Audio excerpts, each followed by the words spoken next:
مولاي صل وسلم دائما أبدا على حبيبك خير الخلق كلهم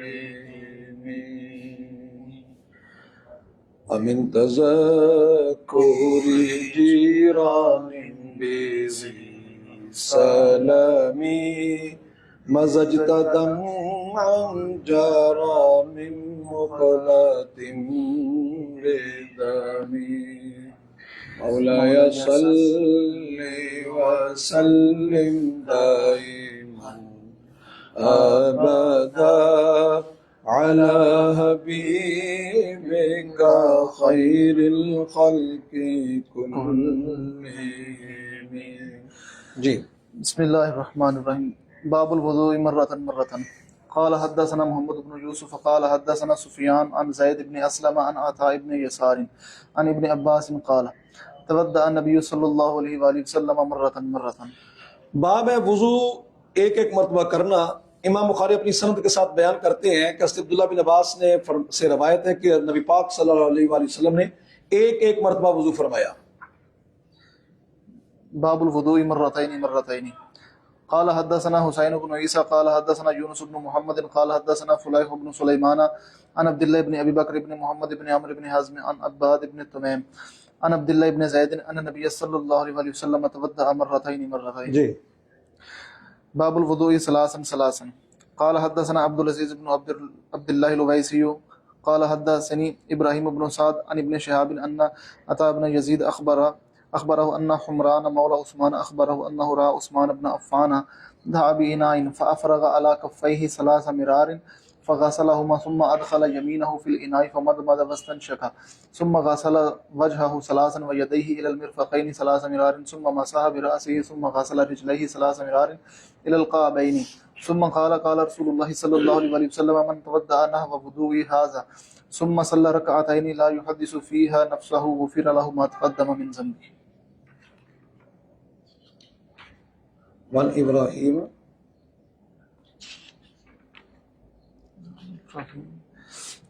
عن ابراہیم قال صالح بن کیسان قال ابن شهاب ولكن عروة يحدث عن حمران فلما تودع عثمان قال الا احدثكم حديثا لولا حديثا لولا آية ما حدثتكمه سمعت النبي صلى الله عليه وسلم يقول لا يتودع رجل يحسن وضوءه ويصلي الصلاة إلا غفر له ما بينه وبين الصلاة حتى يصليها قال عروة الآية إن الذين يكتمون ما أنزلنا من البينات بسم اللہ الرحمن الرحیم باب ہے 2 مرتبہ وضو کرنا۔ امام بخاری اپنی سند کے ساتھ بیان کرتے ہیں حضرت عبداللہ بن زید سے کہ نبی پاک صلی اللہ علیہ وسلم آپ نے 2 مرتبہ وضو فرمایا، اور اگلا باب ہے کہ 3 مرتبہ وضو کرنا۔ امام بخاری اپنی سند کے ساتھ بیان کرتے ہیں کہ حضرت عطا بن یزید نے خبر دی کہ سید عثمان غنی کا غلام حمران اس نے خبر دی کہ حضرت عثمان بن عفان رضی اللہ تعالیٰ عنہ انہوں نے ایک برتن منگوایا تو اس کو اپنے ہتھیلی پر انڈیلا 3 مرتبہ، پھر دونوں ہاتھوں کو دھویا، پھر اپنے دائیں ہاتھ کو برتن میں داخل کیا، پھر کلی کی اور ناک میں پانی ڈال کر نکالا، پھر اپنے چہرے کو 3 مرتبہ دھویا اور ہاتھوں کو کونیوں سمیت دھویا 3 مرتبہ، پھر اپنے سر کا مسح کیا، پھر اپنے دونوں پاؤں کو 3 مرتبہ دھویا ٹخنوں سمیت، پھر کہا رسول اللہ صلی اللہ علیہ وسلم فرمایا جس نے وضو کیا میرے وضو کی طرح، میرے اس وضو کی طرح، پھر 2 رکعتیں ادا کی ایسی کہ جس کے اندر اپنے دل کے اندر وہ خیال لے کر نہ آئے، اس کے گزشتہ گناہ معاف کر دیے جاتے ہیں۔ حضرت ابراہیم سے روایت ہے، وہ کہتے ہیں کہ صالح بن کیسان وہ کہتے ہیں کہ ابن شہاب نے کہا کہ لیکن عروہ وہ عمران سے بیان کرتے ہیں کہ جب عثمان غنی وضو کرتے تو وہ کہتے ہیں کہ میں تمہیں ضرور یہ حدیث کو بیان کرتا ہوں، اگر وہ آیت نہ ہوتی جس علم چھپانے کے والے سے مذمت آئی ہے تو میں تم کو یہ نہ بتاتا۔ میں نے نبی پاک صلی اللہ علیہ وسلم کو فرماتے سنا، فرمایا کوئی شخص وضو نہیں کرتا کہ وہ اس کو اچھی طرح وضو کرے اور نماز اچھی طرح ادا کرے، مگر یہ ہے کہ اس کے اور نماز کے درمیان مغفرت کر دی جاتی ہے حتیٰ کہ وہ نماز ادا کرتا ہے، یعنی جو ہی نماز ادا کرتا ہے مغفرت ہو جاتی ہے۔ حضرت عروہ نے کہا کہ وہ جو آیت ہے نا وہ یہ ہے ان الذین یکتمون ما انزلنا من البینات والہدی من بعد ما بیناہ للناس فی الکتاب اولئک یلعنهم اللہ ویلعنهم اللاعنون. اس کے اندر ایک بات یہ آئی کہ دل کے اندر وہ خیال لے کر نہیں آتا. تو دل میں خیال اگر تو وسوسے ہیں اور ان کو دور کر دیتا ہے اور کوئی اور خیال آتا ہے وہ جمنے نہیں دیتا تو اس کی تو معافی ہے. اور اگر قرآن کے ہی معانی اور مطالب اور اس کی تشریحات جو آیت پڑھ رہے ہیں وہی آ رہے ہیں تو وہ مضمون نہیں، وہ بلکہ ممدوح ہے. وہ تو اس کا مطلب یہ آ رہا ہے کہ قرآن مجید کو سمجھ کر پڑھ رہے ہیں. اور اکابرین یہ جملہ کہا کرتے تھے کہ دل کے اندر خیال نہ آئے نماز اصل وہ نماز ہوتی ہے. خواجہ نور و نقشبندی رحمۃ اللہ علیہ آپ ایک موقع پر فرماتے ہیں کہ فلانے امام کے دل میں خیال آ سکتا ہے، فلانے کے آ سکتا ہے. آپ فرماتے ہیں کہ ہمیں اللہ تبارک و تعالیٰ نے بحمد اللہ تعالیٰ یہ توفیق دی ہے کہ نماز پڑھتے ہوئے دل میں خیال نہیں آتا. اب وہ خیال نہ آنا اس طرح کئی صوفیات سے منقول ہے.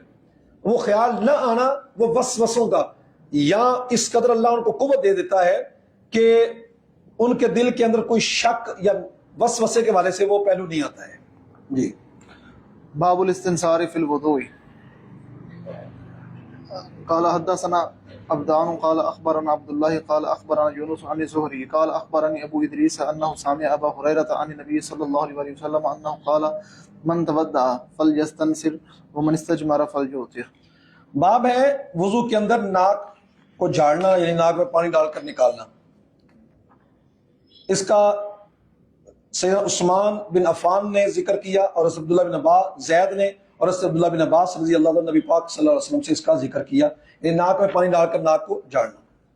امام بخاری اپنی سند کے ساتھ بیان کرتے ہیں کہ کہتے ہیں کہ وہ شیخ شہاب الدین زہری وہ کہتے ہیں کہ مجھے خبر دی شیخ ابو ادریس نے، وہ کہتے ہیں کہ حضرت ابو ہریرہ رضی اللہ تعالیٰ عنہ کو انہوں نے سنا، وہ نبی پاک صلی اللہ علیہ وسلم سے روایت کرتے ہیں کہ جو وضو کرے وہ ناک میں پانی ڈال کر اس کو جھاڑے، اور جو ومن استجمارا جو استنجا کرے تو اس کے ڈھیلے جو استعمال کرتی ہیں تو اس کو طاق استعمال کرے. جی. باب الاستجمار وترا.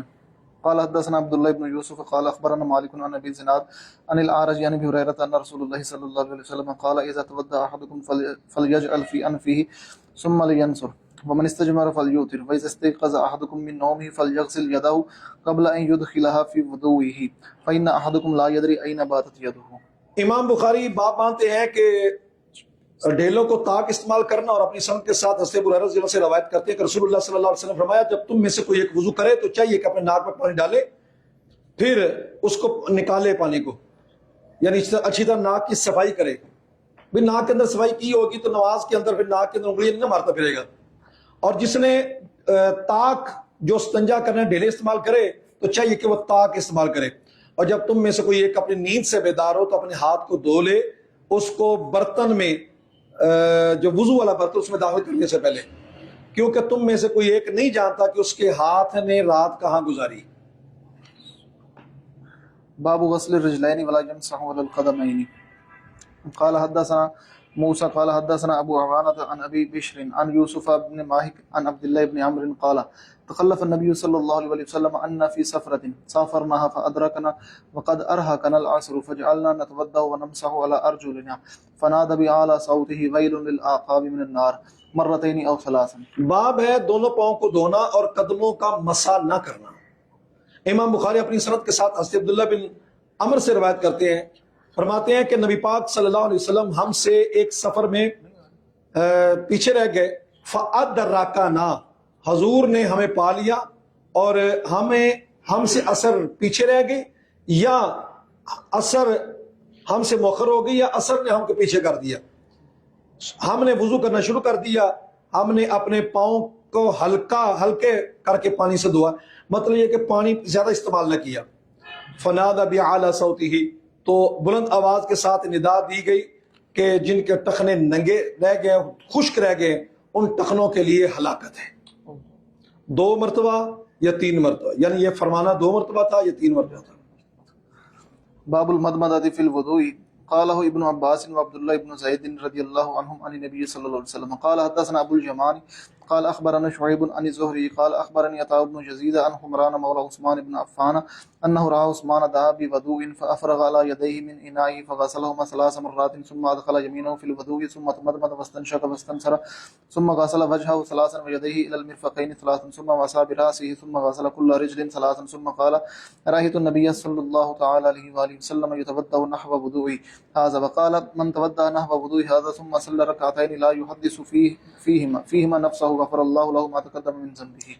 حدیث پہلے گزر گئی، اس میں باب یہ ہے کہ وضو کے اندر کلی کرنا. عبداللہ بن عباس، عبداللہ بن زید نبی پاک صلی اللہ علیہ وسلم سے اس روایت کو لے کر آئے، اور اس میں ناک میں کلی کرنا، ناک میں پانی ڈال کے جھاڑنا، اور پھر چہرے کو 3 مرتبہ دھونا کونی سمیت 3 مرتبہ، پھر سر کا مسح کرنا، پھر ہر پاؤں کو 3 مرتبہ دھونا. عموماً ہمارے ایک پاؤں کو 1 مرتبہ دھو لیتے ہیں، 3 مرتبہ دھونا. پھر کہتے ہیں میں نے نبی پاک صلی اللہ علیہ وسلم کو دیکھا کہ آپ وضو کرتے میرے اس وضو کرنے کی طرح، اور آپ نے فرمایا جس نے میرے اس وضو کرنے کے وضو کیا پھر 2 رکعتیں پڑھی، اس کے دل کے اندر کوئی خیال وسوسہ نہیں آیا، اللہ تعالیٰ اس کے گزشتہ گناہوں کو معاف فرما دیتے ہیں. جی. باب غسل الأعقاب وكان ابن سيرين يغسل موضع الخاتم إذا توضأ.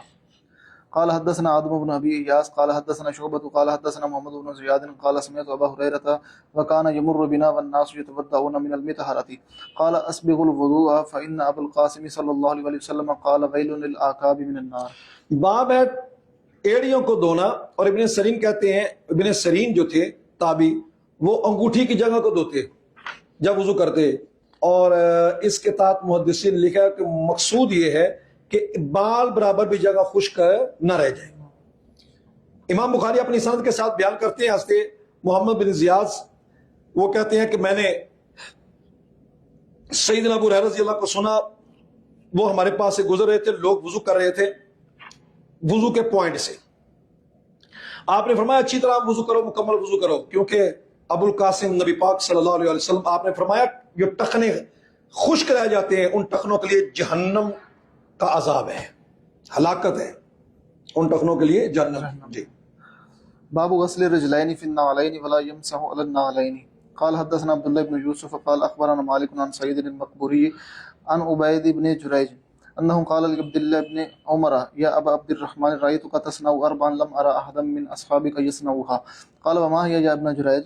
قال رأيتك لا تمس من الأركان إلا الجمانين ورأيتك تلبس النعال السبتية ورأيتك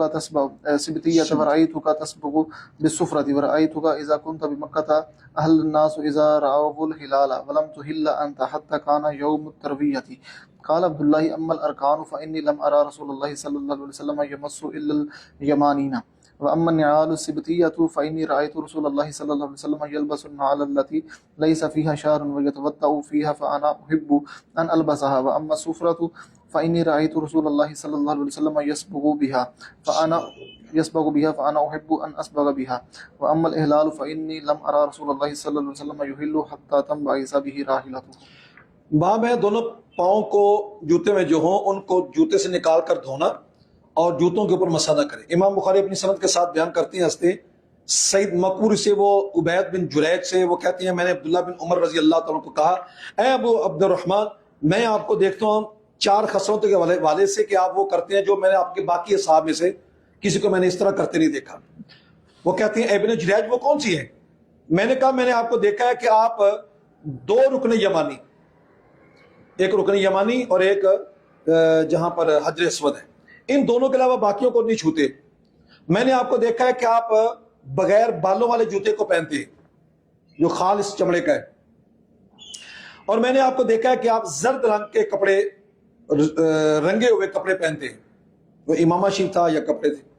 اور میں آپ کو دیکھتا ہوں کہ جب آپ مکے میں ہوتے ہیں تو لوگ تلبیہ کہتے ہیں جب وہ چاند کو دیکھ لیتے ہیں پہلی طریقے، اور آپ تلبیہ نہیں کہتے حتیٰ کہ آپ 8ویں ذی الحجہ آ جائے پھر کہتے ہیں. حضرت عبداللہ کہتے ہیں بہرحال ارکان کی بات رہی تو میں نے رسول اللہ صلی اللہ علیہ وسلم کو دیکھا کہ آپ انہی 2 رکن یمانیوں حجر اسود اور رکن یمانی کو دیکھتے تھے، کو چھوتے تھے. بہرحال بغیر جوتوں کے، بغیر اس کے بالوں کے جو جوتے ہیں، میں نے رسول اللہ صلی اللہ علیہ وسلم کو دیکھا کہ آپ ایسے ہی جوتے جوڑے پہنتے تھے جس میں نہ بال ہوں، اور آپ وضو فرماتے تھے اس میں، باپ سے مناسبت اس لفظ میں ہے کہ پاؤں نکال کر اس سے پھر دھوتے تھے اس کو. میں پسند کرتا ہوں یہ کہ انہی کو پہنوں. بہرحال زرد رنگ رہ گیا مسئلہ، تو میں نے رسول اللہ صلی اللہ علیہ وسلم کو اس کپڑے کے ساتھ، اس رنگ کے ساتھ رنگے ہوئے کپڑے کو دیکھا ہے، میں پسند کرتا ہوں کہ میں بھی اس کے ساتھ رنگے ہوئے کپڑے پہنوں۔ بہرحال تلبیہ کہنا وہ میں نے رسول اللہ صلی اللہ علیہ وسلم کو نہیں دیکھا کہ آپ تلبیہ کہتے ہو، حتیٰ کہ سواری آپ کی چلے، اس طرف سواری لے کر چلے، اور وہ 8 ذی الحج ہوتی تھی۔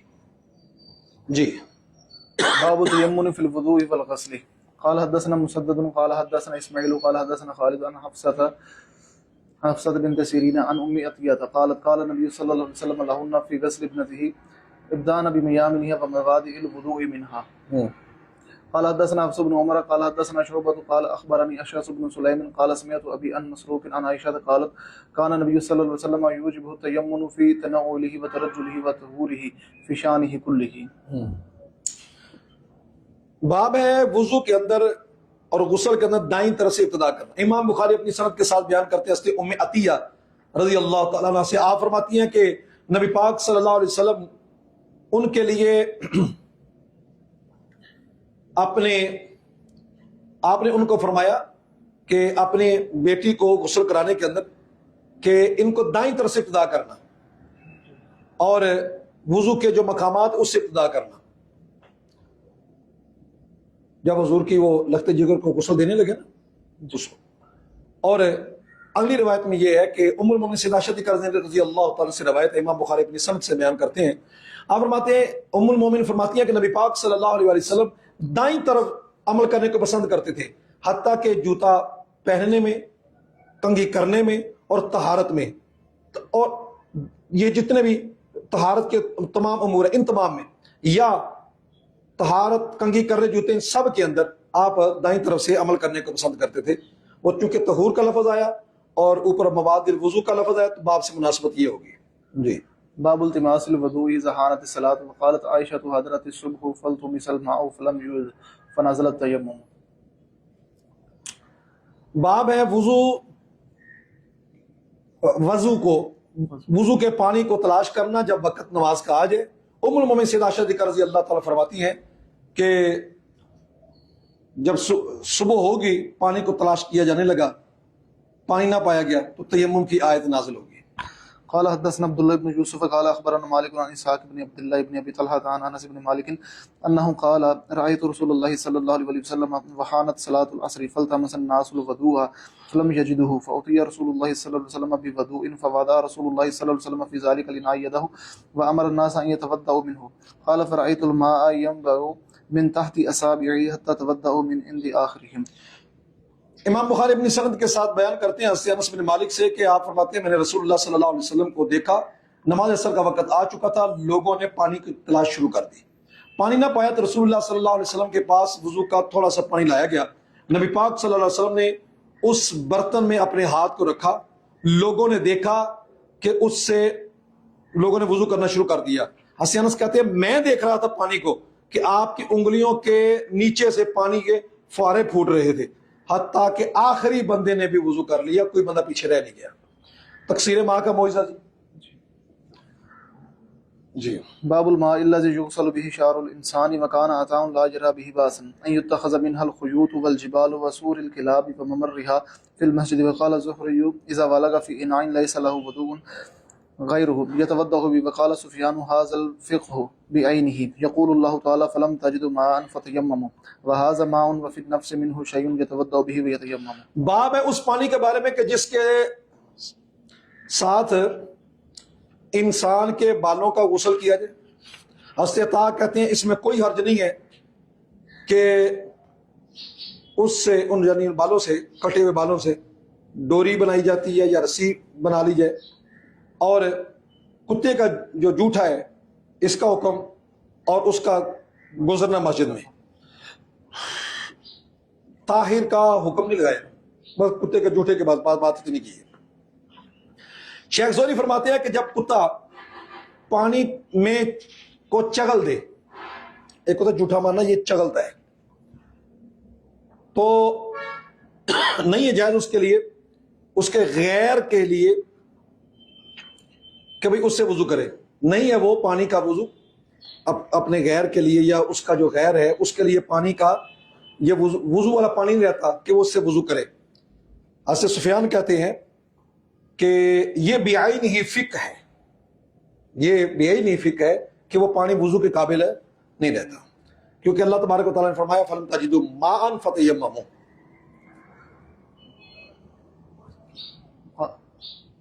کہ جو تم نہ پاؤ پانی کو تو تم تیمم کرو، وَهَذَا مَاءٌ، اور یہ پانی ہے نا۔ کتے کا جوٹا جو ہے وہ پانی موجود ہے، تو اس کے علاوہ اور پانی نہیں ہے، تو یہ کہہ رہے ہیں کہ اس کے ساتھ وضو کر لیا جائے، یہ ان کا موقف ہے، اور یہ پانی ہے وَفِي النَّفْسِ مِنْهُ شَيْءٌ، اور اس سے دل میں کچھ تردد ہے، وَفِي النَّفْسِ مِنْهُ شَيْءٌ، کچھ تردد ہے، تو پھر کیا کیا جائے؟ وضو کیا جائے اور تیمم کیا جائے، یعنی یہ اس کو مائع مشکوک بنا رہے ہیں۔ ہمارے نزدیک موقف یہی ہے کہ کتے کا جوٹا پلید ہے، اس سے بجائے طہارت کے مزید نپاکی ہوگی۔ جی قال حدثنا مالك بن اسماعيل قال حدثنا اسرائيل عن عاصم عن ابن سيرين قال قلت لعبيدة عندنا من شعر النبي صلى الله عليه وسلم أصبناه من قبل أنس أو من قبل أهل أنس فقال لأن تكون عندي شعر منه أحب إلي من الدنيا وما فيها۔ قال حدثنا محمد بن عبد الرحيم قال أخبرنا سعيد بن سليمان قال حدثنا عباد عن ابن عون عن ابن سيرين عن أنس أن رسول الله صلى الله عليه وسلم لما حلق رأسه كان أبو طلحة أول من أخذ من شعره۔ قال حدثنا عبد الله بن يوسف عن مالك عن ابي الزناد عن الأعرج عن ابي هريرة قال ان رسول الله صلى الله عليه وسلم قال اذا شرب الكلب في اناء احدكم فليغسله سبعا۔ قال حدثنا اسحاق قال اخبرنا عبد الصمد قال حدثنا عبد الرحمن بن عبد الله بن دينار سمعت ابي عن ابي صالح عن ابي هريرة عن النبي صلى الله عليه وسلم ان رجلا راى كلبا ياكل الثرى من العطش فاخذ الرجل خفه فجعل يغرف له به حتى ارواه فشكر الله له فادخله الله الجنة۔ قال احمد بن شبيب قال حدثنا ابي عن يونس عن ابن شهاب قال حدثني حمزة بن عبد الله عن ابيه قال كانت الكلاب تقبل وتقبل وتدبر في المسجد في زمان رسول الله صلى الله عليه وسلم فلم يكونوا يرشون شيئا من ذلك۔ قال حدثنا حفص بن عمر قال حدثنا شعبة عن ابن ابي الصفر عن الشعبي عن عدي بن حاتم قال سألت النبي صلى الله عليه وسلم فقال إذا أرسلت كلبك المعلم فقاتل فقل وإذا أكل فلا تأكل فإن أمسكه على نفسه قلت أرسل كلبي فأجد معه كلبا آخر قال فلا تأكل فإنما سميت على كلبك ولم تسمي على كلب آخر۔ امام بخاری اپنی سند کے ساتھ بیان فرماتے ہیں کہ ابن سیرین تابعی سے روایت کرتے ہیں کہ فرماتے ہیں کہ میں نے عبیدہ ان کو کہا کہ ہمارے پاس نبی پاک صلی اللہ علیہ وسلم کے کٹے ہوئے بال ہیں جو ہم کو حضرت انس سے ملے ہیں یا ان کے اہل خانہ سے ملے ہیں، اور یہ مزید عقیدہ بیان کیا یہ کہ لِأَن تَكُونَ عِنْدِي شَعْرَةٌ مِّنْهُ، حضور کا ایک بال جو میرے پاس ہے احب الی من الدنیا وما فیہا، دنیا وما فیہا سے محبوب ہے۔ لو جی وہ بھی بریلوی سے، یہ جو تابعین اور صحابہ کے عقیدے ہیں نظریات ہیں، وہی اس وقت علماء اہل سنت عقائد بریلوی ہے جن کو آپ کہہ رہے ہیں۔ الحمدللہ علی ذالک۔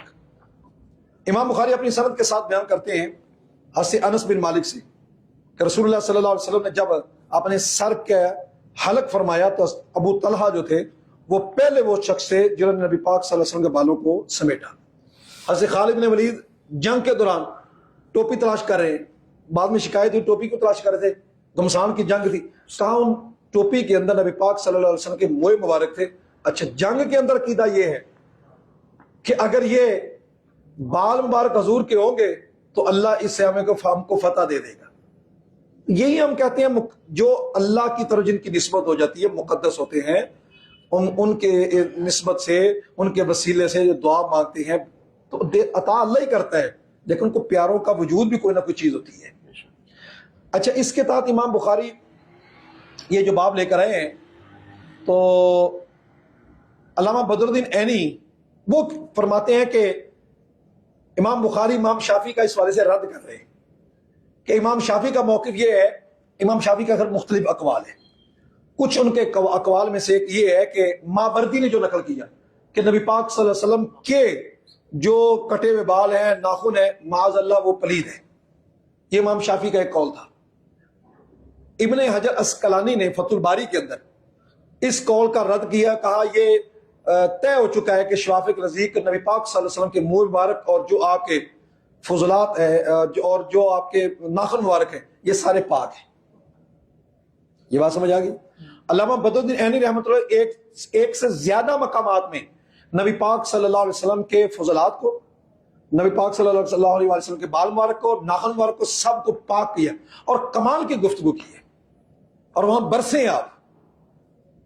لیکن انور شاہ کشمیری ہو گیا، بوادر نوادر کے اندر اشرف تھانوی ہو گیا، اور فتاوی اہل حدیث کے اندر ان سب نے لکھا ہے کہ نبی پاک صلی اللہ علیہ وآلہ وسلم کے جو فضلات ہیں ان کو ناپاک قرار دیا ہے، نجس قرار دیا ہے. اچھا فتاوی اہل حدیث والے ذرا دیکھ لیں جلد دوسری کے اندر، اتنے بیوقوف ہیں. ان سے پوچھا گیا گائے کے فضلات کے والے سے، تو انہوں نے کہا کہ بھینسے کا جو آلہ تناسل ہے وہ حلال ہے، کھانا جائز ہے، اور گائے کا جو گوبر ہے وہ بھی پاک ہے، حلال ہے. مت مارنے پائے تو یہاں تک گائے کے گوبر کو جائز و حلال کہیں گے، اور نبی پاک صلی اللہ علیہ وسلم کے طیب و طاہر معاملے کو، فضلات کو وہ ناپاک کہہ رہے ہیں. گاؤ خر دماغ میں ہے، اس لیے خیال ان کا ہے تو نماز نہیں ٹوٹتی، گاؤ گھر کا. حضور کا ہے تو ٹوٹتی ہے، بٹ کسی اور گل نہ لیں. استغفر اللہ. اللہ ہمارے اکابرین کی سلامتی فرمائے جنہوں نے ہم اتنا پیارا عقیدہ دے گئے نبی پاک صلی اللہ علیہ وسلم کی محبت کا، اور وہی صحابہ سے ثابت ہو رہا ہے. جی اور آگے کتا جب برتن میں منہ مار جائے، حضرت ابو ہریرہ رضی اللہ تعالیٰ عنہ کی روایت ہے کہ رسول اللہ صلی اللہ علیہ وسلم فرمایا جب کتا برتن میں تمہارے کسی ایک برتن میں منہ لگا دے اس کو 7 مرتبہ دو. اب سائنسی اعتبار سے جس کے اندر خاص جراثیم آ جاتے ہیں 7 مرتبہ دھونے سے صاف ہو جاتے ہیں. وہ اپنی جگہ جو رسول اللہ صلی اللہ علیہ وسلم نے فرمایا بات وہی ہے. یہ مزید نفاست ہے، ورنہ نجاست کا اثر زائل ہو جائے وہ پاک ہو جاتا ہے. جن کے اندر مسام نہیں ہوتے ان کو ایک بار دھونے سے وہ پاک ہو جاتے ہیں. امام بخاری اپنی سند کے ساتھ سے ابو ہریرہ رضی اللہ عنہ سے روایت کرتے ہیں، نبی پاک صلی اللہ علیہ وسلم روایت کرتے کہتے ہیں کہ ایک شخص، بنی اسرائیل کا ایک شخص، اس نے کتے کو دیکھا کہ وہ گلی مٹی کو پیاس سے کھا رہا ہے. تو مرد نے اپنا موزہ لیا، اس میں موزے کو لے کر اس میں پانی بھرا، حتیٰ کہ اس کتے کے پلے کو سیراب کر دیا. اللہ نے اس کو جزا دی، اس کو جنت میں داخل کر دیا. یہ اسلام ہے نا جی، اسلام ہی انسانیت ہے. شیخ احمد بن شبیب وہ کہتے ہیں ہمیں بیان کیا آپ نے میرے والد نے، اور وہ یونس سے اور وہ ابن شہاب سے، وہ کہتے ہیں مجھے حمزہ بن عبداللہ نے وہ اپنے باپ سے روایت کرتے ہیں کہ کلاب وہ مسجد میں آتے جاتے ہیں رسول اللہ صلی اللہ علیہ وسلم کے زمانے میں، سو کوئی چیز ان کے جانے کے بعد چھڑکاؤ نہیں کیا جاتا تھا پاکی کے لیے. امام بخاری اپنی سند کے ساتھ بیان کرتے ہیں حضرت عدی بن حاتم سے، کہتے ہیں میں نبی پاک صلی اللہ علیہ وسلم کو فرماتے سنا کہ جب تم اپنے معلم سدھائے ہوئے کتے کو بھیجو، تعلیم یافتہ کتا. ویسے حکم یہ کہ کتا گھر میں ہو تو رحمت کا فرشتہ نہیں آتا، لیکن جس کتے کو یہ شکار کرنے کی تعلیم آ گئی تو پھر یہ تو نہیں ہوگا کہ اس کی وجہ سے رحمت کا فرشتہ نہ آئے. یہ تو تناقض ہو جائے گا کہ ایک اجازت بھی دی جا رہی ہے پھر بھی رحمت کے فرشتے کو روکا جا رہا ہے.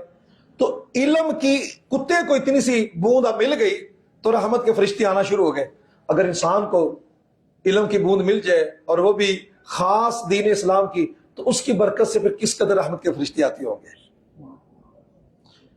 سدھایا کتا جب تو چھوڑے اس کو، اس نے قتل کیا تو اسے کھا، اور جب تو وَإِذَا أَكَلَ، اور جب وہ کھا لے تو پھر تو نہ کھا، کیونکہ اس نے پھر اپنے لیے روکا ہے، تیرے لیے نہیں روکا.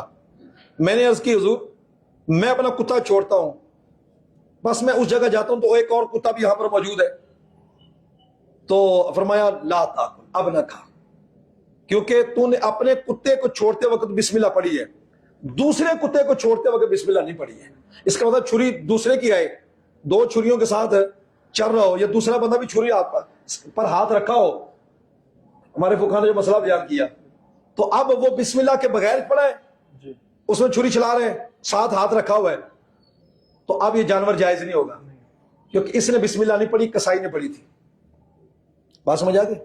اب امام بخاری ان روایات سے دو روایتیں ان میں ثابت کرنا یہ چاہتے ہیں کہ ایک تو وہ کتے کے جوٹے میں مشکوک ہے اور کتے کے جوٹے کے اندر وہ پلیدی نہیں ہے. مسجد میں آتے جاتے تھے.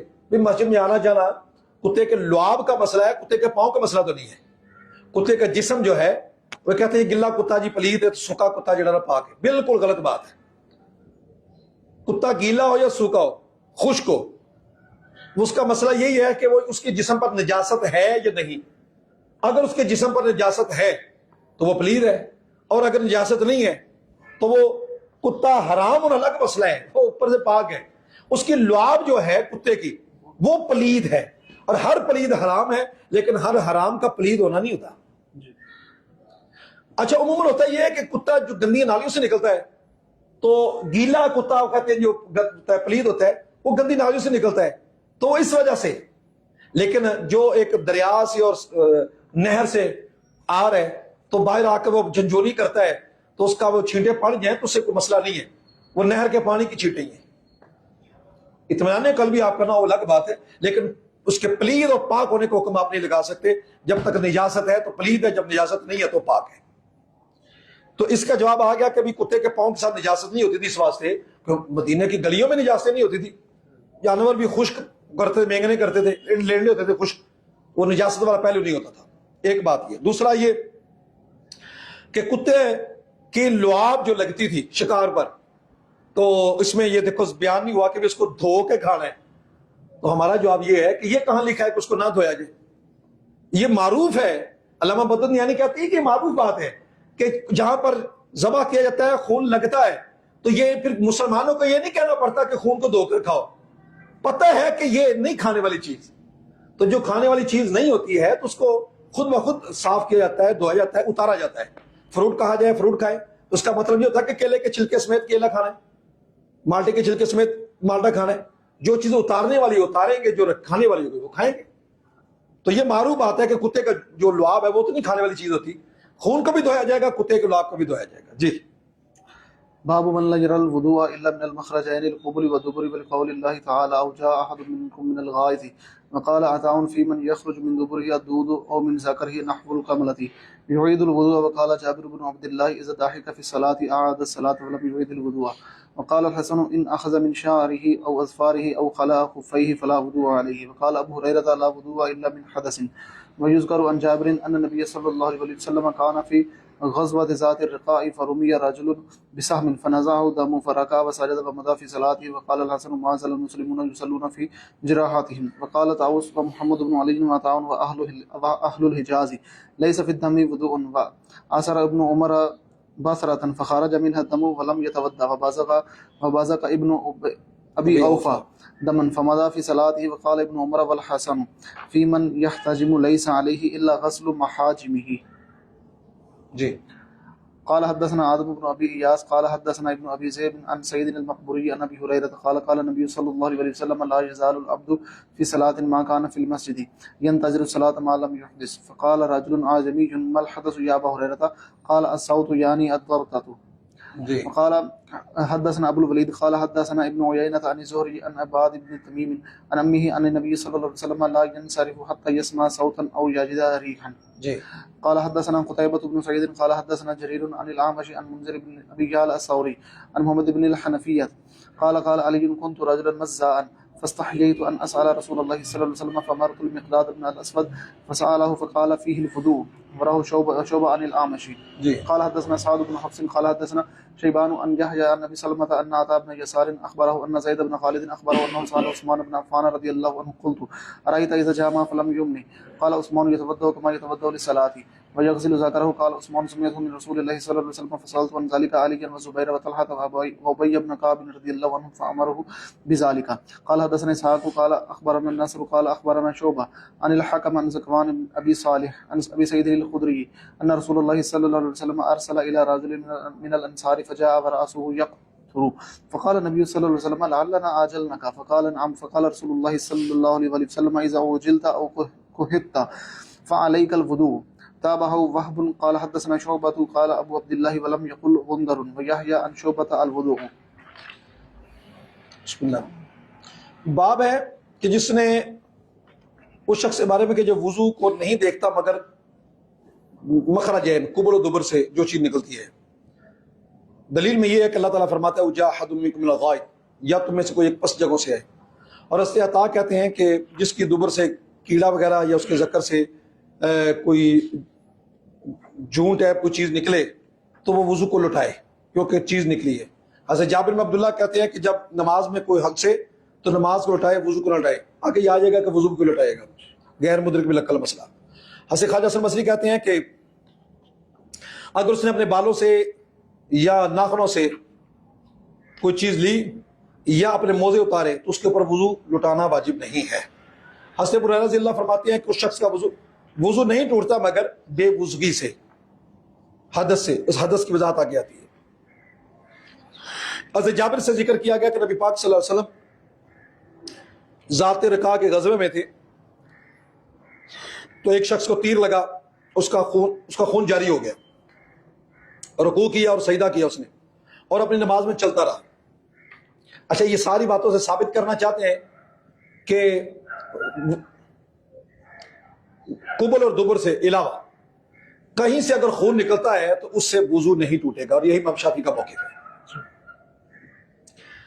خواجہ حسن فرماتے ہیں کہ مسلمان مسلسل اپنے زخموں میں ہونے کے باوجود بھی نماز پڑھتے رہتے تھے. حضرت طوس اور محمد بن علی اور عطا اور اہل حجاز کہتے ہیں کہ خون میں وضو لازم نہیں ہوتا.